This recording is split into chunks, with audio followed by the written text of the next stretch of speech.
Welcome to VL Academy. இந்த வீடியோல bank accounts சாப்டர்ல அதர் எக்ஸசைஸ் ப்ராப்ளம் நம்பர் 12 நம்ம பார்க்க போறோம், which is in page number 12.103 and 12.104. So இதுதான் அந்த ப்ராப்ளம். அண்ட் இங்க வந்து ஆக்சுவலாக அட்ஜஸ்ட்மெண்ட்ஸ் சில ப்ராப்ளம்ஸ் அடுத்தடுத்த ப்ராப்ளம்ல வரும். பட் இங்க வந்து ஒரே ஒரு அட்ஜஸ்ட்மெண்ட் சிம்பிளாக கொடுத்துருக்காங்க. The management decide to make a provision of rupees 1 lakh for bad and doubtful debt. So provision for bad and doubtful debt வந்து 1 lakh rupees. அது வந்து நம்ம ஃபைனல் ஃபார்மேட்ல தான் இது ரிஃப்ளெக்ட் ஆகும். இப்போ அடுத்தது இன்ட்ரெஸ்ட் ரிசீவ்ட். இன்ட்ரெஸ்ட் ரிசீவ்ட் வந்து இன்ட்ரெஸ்ட் earned அப்படிங்கிற ஸ்கெடியூலுக்கு கீழே வரும். Interest received is 40,000 rupees. Okay.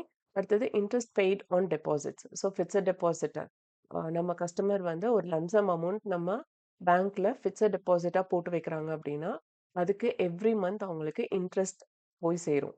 So அப்படி இன்ட்ரெஸ்ட் வந்து நாம அவங்களுக்கு பே பண்ணணும். So that is comes under interest expended. So interest paid on deposit that is 2,10,000.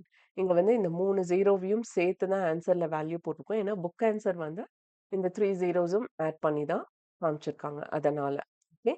And next one is salaries other than MD, that is managing director. So இது வந்து operating expenses கீழே வரும். Okay. So இது வந்து எம்ப்ளாயிஸ்க்கு கொடுக்குற expenses அப்படிங்கிறதுனால allowances to employees other than MD இதுவும் எம்ப்ளாயிஸ்க்கு கொடுக்கறது தான். அதனால ஆப்ரேட்டிங் எக்ஸ்பென்சஸ் கீழே தான் வரும். அடுத்தது commission received, this is an income. So schedule 14 அது கீழே கமிஷன் ரிசீவ்ட் வரும். அடுத்தது வந்து brokerage. Brokerageum, it's a kind of receiving now for the service which we are rendering. So அதனால ஸ்கெடியூல் 14 அதர் இன்கம் கீழே இந்த brokerage வரும். அடுத்தது வந்து ஸ்டாம்ப்ஸ். ஸ்டாம்ப்ஸ் அப்படிங்கிறது வந்து ஆஃபீஸில் செலவு பண்ணுறது. ஏதாவது ஒரு போஸ்ட் அனுப்பணும் கஸ்டமருக்கு அப்படின்னா அதுக்கு நாம் ஒட்டக்கூடிய அந்த ஸ்டாம்பை பர்ச்சேஸ் பண்ணுறது is and operating expenses. So stamps வந்து இங்கே வந்துடுச்சு. அடுத்தது அட்வர்டைசிங். இதுவும் வந்து ப்ரொமோஷனுக்காக பண்ணுறது. இதுவும் ஆப்ரேட்டிங் எக்ஸ்பென்சஸ் தான். பிரிண்டிங் அண்ட் ஸ்டேஷ்னரி இது ஆஃபீஸ்க்காக நம்ம வாங்குற செலவு. ஸோ அதுவும் operating expenses. Postage and Telegram இதுவும் ஆப்ரேட்டிங் எக்ஸ்பென்சஸ் கீழே தான் வரும். Interest on borrowings. Interest on borrowings எங்கே வரும் அப்படின்னா இன்ட்ரெஸ்ட் எக்ஸ்பெண்டட். ஸோ நாம வந்து என்ன சொல்றது, லோன் கடன் கொடுத்துட்டோம். பட் அது திரும்ப வர்றப்ப தான் நமக்கு அது லாபமா இருக்கும். வரல அப்படிங்கிறப்போ அகெயின் அதை பேலன்ஸ் பண்றதுக்கு நாம வேற எங்கேயாவது கடன் வாங்கணும். ஸோ அந்த மாதிரி வாங்கின கடனுக்கு நாம பே பண்ற இன்ட்ரெஸ்ட் தான் இந்த இன்ட்ரெஸ்ட் ஆன் பாரோயிங்ஸ். பெரிய பெரிய பேங்க்ஸ் எல்லாம் எங்க கடன் வாங்குவாங்க? ஆர்பிஐ கிட்ட இருந்து கடன் வாங்குவாங்க. அவங்களோட ஃபினான்ஷியல் ஸ்டேட்டஸை மெயின்டைன் பண்றதுக்கு வெளியில இருந்து கடன் வாங்குறது தான் இந்த இன்ட்ரெஸ்ட் ஆன் பாரோயிங்ஸ். வாங்கின கடனுக்கு இன்ட்ரெஸ்ட் பே பண்றது தான் இந்த இன்ட்ரெஸ்ட் ஆன் பாரோயிங்ஸ். ஓகே. அடுத்தது வந்து managing director salary. So managing director சேலரிங்கிறதும் ஆஃபீஸ் எக்ஸ்பென்சஸ் தான். ஸோ அது ஆப்ரேட்டிங் எக்ஸ்பென்சஸ் கீழே வரும். ஓகே. அண்ட் நெக்ஸ்ட் இஸ் இந்த கொஸ்டினோட கண்டினியூஷன் இங்கே வருது. அலவன்சஸ் டு மேனேஜிங் டைரக்டர் இதுவும் ஆப்ரேட்டிங் எக்ஸ்பென்சஸ் கீழே தான் வரும். Okay. And directors allowances and remuneration இதுவும் ஆப்ரேட்டிங் எக்ஸ்பென்சஸ் கீழே தான் வரும்.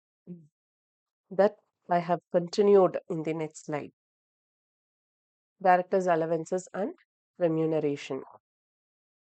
அடுத்தது local committee fees and allowances இதுவும் ஆப்ரேட்டிங் எக்ஸ்பென்சஸ் கீழே. ரெண்ட், டாக்ஸஸ் இதெல்லாமே வந்து ஆப்ரேட்டிங் எக்ஸ்பென்சஸ் கீழே வரும்.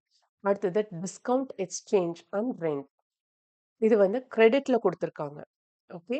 ஸோ அதனால இட் மீன்ஸ் தட் இது எல்லாமே நமக்கு இன்கம். ரெண்ட்டும் நம்ம ரிசீவ் பண்றோம் அப்படிங்கிறது அர்த்தம். ஓகே. ஸோ இந்த ரெண்ட், எக்ஸ்சேஞ்ச் இதெல்லாம் வந்து அதர் இன்கம் கீழே வரும். ஏன் இங்க ரெண்ட் அதர் இன்கம் கீழே வந்திருக்கு அப்படின்னா இதை கிரெடிட் சைட் கொடுத்துருக்காங்க அதனால. Okay. And miscellaneous receipt. So rent is 1,10,000 and miscellaneous receipt 1,50,000. அடுத்தது வந்து depreciation written off on bank property. So depreciation written ஆஃப்னா ஒரு ப்ராப்பர்ட்டிலேருந்து டெப்ரிஷியேட் ஆகுதுன்னா அதுவும் ஆப்ரேட்டிங் எக்ஸ்பென்சஸ் கீழே தான் வரும். ஸோ ஸ்கெடியூல் 16 கீழே வரும். அடுத்தது வந்து ரிப்பேர்ஸ் டு பேங்க் ப்ராப்பர்ட்டி இதுவும் ஆப்ரேட்டிங் எக்ஸ்பென்சஸ் தான். Loss on sale of government security. So loss on sale of government security operating expenses தான். Repairs to bank property and what else is there? Miscellaneous expenses. அதுவும் வந்து operating expenses கீழே வரும். Okay, and இந்த balance 500ங்கிறது நமக்கு இங்கே வராது, எந்த ஸ்கெடியூலு கீழேயும் வராது. ஓகே, ஸோ இப்போ எல்லா ஸ்கெடியூலும் முடிச்சாச்சு. அண்ட் நம்ம கொஸ்டினில் பார்த்தோம் இல்லையா, அந்த ப்ரொவிஷன், இந்த 1 lakh rupees, இது வந்து ஸ்கெடியூல் 17 ப்ரொவிஷன் அண்ட் கண்டிஜென்சிஸ் கீழே நாம் இந்த அமௌண்ட்டை மென்ஷன் பண்ணுறோம்.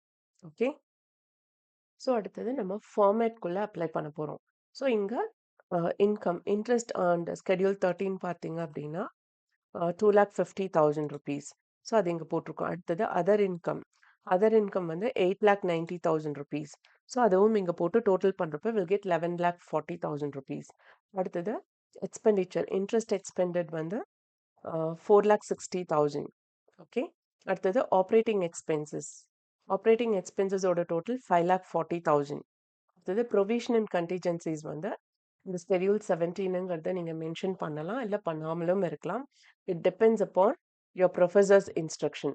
ஏன்னா எனக்கு சில ரெஃபரன்ஸில் வந்து இந்த 17ங்கிறது இருக்குது, but when I refer the theory part of this text book இந்த 17ங்கிறத அவங்க மென்ஷன் பண்ணலை. அதனால நான் இங்கே ரெட் கலரில் போட்டிருக்கேன். Okay, and so that is 1 lakh rupees.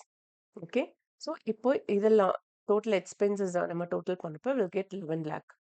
So இப்போ ப்ராஃபிட் எப்படி கண்டுபிடிக்கணும்னா, this 1 minus 2 is the 3 net profit. So 11,40,000 minus 11 lakh is 40,000 rupees. But ஆனா டெக்ஸ்ட் புக்ல வந்து they have given as 4 lakh. But எனக்கு அந்த மாதிரியான டிஃபரன்ஸ் இந்த ப்ராப்ளம்ல கிடைக்கல. If any experts have found out like that, please do comment here. So உங்களோட help வந்து ரொம்ப வேல்யூபிளாக இருக்கும், நாட் ஃபார் மீ அலோன், இந்த வீடியோ வாட்ச் பண்ணுற ஸ்டூடெண்ட்ஸ்க்கும் தான். ஸோ எனக்கு வந்து 4 லேக்காக வரல, வெறும் 40,000 தான் வந்தது. அண்ட் அந்த 40,000ல we have to transfer 25% of that amount to statutory reserve. அதுதான் இங்கே roman letter 4, that is appropriation. So அது வந்து 10,000 rupees. So balance carried over to balance sheet is 30,000. இப்போ டெக்ஸ்ட் புக்கில் 3 லேக்குன்னு கொடுத்துருக்காங்க. ஓகே, ஏன்னா நம்ம இங்கே அந்த லேக்குக்குரிய அந்த லாஸ்ட் 3 டிஜிட்ஸும் ஆட் பண்ணி தான் நம்ம இந்த வேல்யூவை கண்டுபிடிச்சிருக்கோம். Okay, and with this problem is over. And இந்த வீடியோ பார்த்ததுக்கு ரொம்ப ரொம்ப தேங்க்ஸ். இந்த வீடியோ நிஜமாவே இன்ஃபர்மேட்டிவாக இருக்குன்னு ஃபீல் பண்ணிங்கன்னா லைக் பண்ணுங்கள், ஷேர் பண்ணுங்கள் அண்ட் சப்ஸ்கிரைப் பண்ணுங்கள். அண்ட் மறக்காமல் பெல் பட்டன் கிளிக் பண்ணுங்கள். ஒன்லி தென் நான் என்னென்ன ப்ராப்ளம் அப்லோட் பண்ணுறேன் அப்படிங்கிறது உங்களுக்கு நோட்டிஃபிகேஷனில் வரும். And if you have any doubts, please comment in the comment box and I try to clarify as early as possible. Thank you once again.